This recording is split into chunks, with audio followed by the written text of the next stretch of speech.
नमस्कार दोस्तों। I hope आप सभी स्वस्थ होंगे, मस्त होंगे, सेल्फ लव करके अपनी सेल्फ ग्रोथ पर ध्यान दे रहे होंगे क्योंकि आप हैं इस दुनिया के बेहद खूबसूरत इंसान। आज का टॉपिक है किसी के पीछे भागना बंद करें बल्कि खुद के पीछे भागना शुरू करें। जब आप खुद के पीछे भागना शुरू करते हैं ना, तो वो सामने वाले जो इंसान होते हैं ना, वो आपके पीछे भागने लग जाते हैं। अक्सर आप देखते होंगे कि जितने बड़े लोग होते हैं, जितने बड़े ऊंचाइयों पर चढ़ जाते हैं, यानी अपनी लाइफ में सक्सेस हासिल कर लेते हैं, उनके पीछे हम सभी भागते हैं कि उन्होंने कैसी सक्सेस हासिल करी, वो इंसान कितना ज़्यादा केवल और केवल खुद के लिए सोचता है, खुद के लिए पॉजिटिव है। तो जो इंसान खुद पर ज़्यादा ध्यान देता है ना, उसी के पीछे दूसरे लोग भी ध्यान देने लग जाते हैं क्योंकि वो एक अट्रैक्टिव पर्सनैलिटी बनकर उभरता है। यही बात करें जब कि हमारा पार्टनर हमें इग्नोर करने लगता है, हम उसके पीछे भाग भाग के थक गए हैं। पहली बात तो ये डियर कि आप अपने प्यार में उसको बेस्ट देने की कोशिश करिए कि आपने अपनी तरफ से बेस्ट दिया है। अब आपको लगता है कि अगर गलती आपकी है तो उस गलती को सुधारने की कोशिश करिए पूरी, जहाँ तक संभव हो सके वहाँ तक। लेकिन आपको लगता है कि आप हर तरीके से हर चीज़ करके देख चुके हैं, उसे मना के थक चुके हैं, उसके पीछे भाग कर थक चुके हैं, तो अब आपको यहाँ पर रुक जाना चाहिए। अब आप, क्योंकि देखो, ऐसा कोई प्यार इस दुनिया में मायने नहीं रखता जो आपकी सेल्फ रिस्पेक्ट को ही गिरा दे, आपको ही गिरा दे, आपको उस कंडीशन पर लाके खड़ा कर दे कि आपको जीवन ही बेकार लगने लग जाए। तो इसलिए उस समय आप रुक जाइए। रुकने से क्या चीज़ होगी? सबसे पहले आप एक ऐसे रिलेशन से छूटेंगे जहाँ पर आपको केवल दर्द मिल रहा है, तकलीफ मिल रही है, आप परेशान हो रहे हैं, भाग रहे हैं बिना मतलब के। दूसरा, आपको खुद पर ध्यान देने का मौका मिलेगा, खुद को संवारने का मौका मिलेगा। तीसरा, आपको अपनी ज़िंदगी में आगे बढ़ने का मौका मिलेगा। चौथा, नए लोगों से संपर्क में आने का मौका मिलेगा। हो सकता है कि भगवान ने ये चीज़ छोड़ने के लिए आपको इसलिए मजबूर किया है कि हो सकता है कोई ऐसा इंसान आपकी लाइफ में आने वाला हो जो इंसान आपको उस इंसान से भी ज़्यादा प्यार करे और उस इंसान को भी भूलने में आपकी मदद करे। क्योंकि देखो, कुदरत हमारे साथ वही करती है जो हमारे लिए अच्छा होता है। दूसरी बात, हमारे लिए वही होता है जो हमने अपनी कर्मों के आधार पर किया होता है। लेट गो करना उसे कहते हैं डियर कि आपने कोई विश रखी, आप कोई टेक्निक कर रहे थे, आप कोई लव वाइब्रेशन भेज रहे थे, आपने रिलेशनशिप हीलिंग किया, या आपने कोई भी टेक्निक की, आपने लगा कि हाँ यहाँ तक मैं कर चुका या कर चुकी हूँ और मैंने अपना बेस्ट दे दिया है। इसके बाद ना आप लेट गो का मतलब उसको सरेंडर कर दीजिए गॉड के सामने कि मैंने अपनी तरफ से ना बेस्ट कर दिया, अब यूनिवर्स आपके हवाले है, आप जो करेंगे मुझे मंजूर होगा। फिर उसके बाद आपको सिर्फ और सिर्फ पॉजिटिव रहना है, लेकिन स्टक नहीं होना उस सिचुएशन में। कब आएगा, कैसे आएगा, वेटिंग एनर्जी में बिल्कुल भी नहीं रहना है, आगे बढ़ना है। जैसे ये फील करना है कि ये विश है ना आपकी कंप्लीट हो चुकी है, आपको ये चीज़ मिल चुकी है। क्योंकि लॉ ऑफ अट्रैक्शन का मतलब सीधा सीधा ये है डियर, मांगना नहीं है। जो आप चाहते हो वो नहीं होता, बल्कि वो होता है जो आप मान लेते हो कि ऐसा हो गया है। क्योंकि लाइक अट्रैक्ट लाइक, आप जैसे होंगे ना अंदर से, वही चीज़ आप अपनी तरफ अट्रैक्ट करेंगे। दूसरी बात ये होती है, उस टॉपिक पर आते हैं कि उस इंसान को कैसे मतलब अपने पीछे भगाएं। देखिए, जब आप रुक जाते हैं ना, जब आप किसी के पीछे भाग रहे होते हैं, वहाँ पर उस इंसान को पता है कि आप उस इंसान के पीछे लगातार भाग रहे हो, और उस इंसान को ये भी पता है कि आप उसके इंसान के लिए बहुत ज़्यादा पागल हो चुके हैं। उस इंसान के लिए आप इतने ज़्यादा ऑब्सेस्ड हैं कि वो इंसान जब चाहे आपको हासिल कर सकता है। आप तो उसके हो ही, और आपने ही उसे बना दिया है बादशाह, एक शहंशाह बना के रखा हुआ है। अगर आप बाहर की दुनिया में देखेंगे ना, तो उसकी उतनी वैल्यू नहीं होती जितना आप उसको वैल्यूबल बना देते हैं।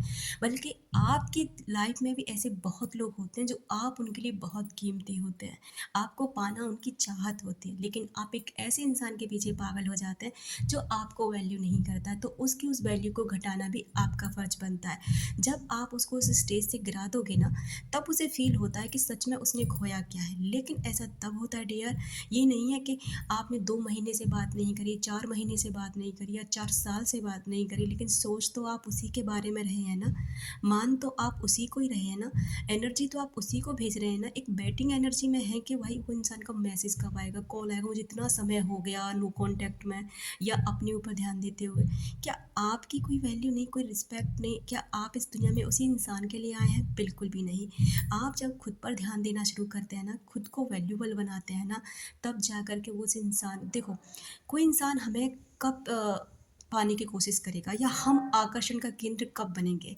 जब खुद की पर्सनालिटी को थोड़ा निखारने पे ध्यान देते हैं, जब कुछ हासिल कर लेते हैं इस दुनिया में कि जैसे उस इंसान को लगता ही नहीं था कि हम ऐसा कुछ भी कर जाएंगे। हम तो क्या होते हैं, एक लैला मजनू की तरह ना, बस उनके प्यार में पड़े हुए रोते रहते हैं, परेशान होते हैं, तड़पते रहते हैं, और वो ज़िंदगी में मज़े करते रहते हैं, क्योंकि आपकी हर एनर्जी उस व्यक्ति के पास पहुंचती है। आप रोते हैं, तड़पते हैं, उस इंसान को पता चलता है कि आप आज भी उस इंसान का वेट कर रहे हैं।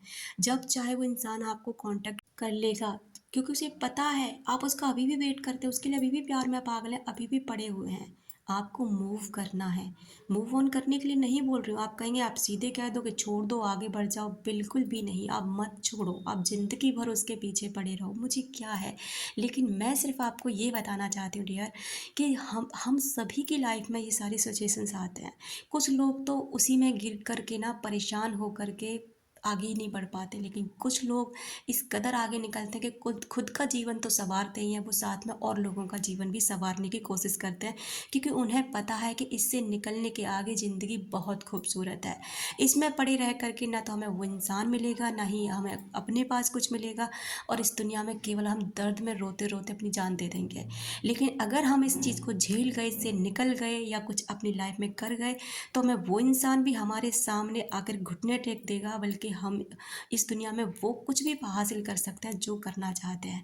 अपनी क्रिएटिविटी पे ध्यान दीजिए, आपके अंदर कुछ तो स्किल होगा ना, उसे निखारने पे ध्यान दीजिए। कहने का मतलब है कि अपने ऊपर पूरा फोकस होना चाहिए। सेल्फ लव भी कर रहे हो अपने लिए, जादू प्रैक्टिस कर रहे हो अपने लिए, कोई टेक्निक्स कर रहे हो अपने लिए, खुद को कैसे पॉजिटिव रखें, खुद का माइंडसेट कैसे सेट करें, खुद की को सक्सेस की तरफ कैसे लेके जाएं, अपनी पढ़ाई पर कैसे ध्यान दें, अपनी ब्यूटी कैसे निखारें, अपने आप को कैसे निखारें। और जब ये सब कुछ आप कर लेते हैं ना, तो डियर आपके अंदर गजब का आकर्षण पैदा हो जाता है, और जब ये आकर्षण पैदा होता है ना, तो हर वो चीज़ आपकी तरफ अट्रैक्ट होने लग जाती है, जो भी आप अपनी लाइफ में छोड़ चुके थे, या फिर जो आप पाना चाहते थे, वो लोग भी आपकी लाइफ में लौट कर आते हैं, जिनके लिए आप कभी तड़पे थे, रोए थे, परेशान हुए थे। इसलिए मैं आपसे बार बार कहती हूँ कि किसी के पीछे भागना नहीं है, बल्कि भगाना है। और भगा हम कब सकते हैं? जब हम खुद रुक जाते हैं। आप जितना किसी चीज़ का पीछा करेंगे ना, वो चीज़ आपसे उतनी ही आगे जाएगी, और जितना आप रुक जाएंगे, मुड़ जाएंगे दूसरी दिशा की तरफ, उतनी ही वो चीज़ आपकी तरफ लौट कर आएगी। बाढ़ को आने से आप नहीं रोक सकते, क्योंकि अगर आपने रोकने की कोशिश करी तो आप भी बह जाएंगे, लेकिन उसकी दिशा जरूर बदल सकते हैं, जिससे कि उसका फ्लो भी ना रुक पाए और वो आगे बढ़ जाए। इसलिए डियर, आपकी लाइफ में परेशानियों को आप रोक नहीं सकते, लेकिन उनसे कैसे लड़ सकते हैं, कैसे संभल सकते हैं, कैसे हम आगे बढ़ सकते हैं, ये तो आप कर ही सकते हैं ना। तो इसलिए आप खुद पर ध्यान दो, खुद के पीछे भागो, खुद की केयर करो, खुद की रिस्पेक्ट करो। हर वो इंसान जब आपकी रिस्पेक्ट करेगा, जब आप अपनी रिस्पेक्ट करने लग जाएंगे। Thank you.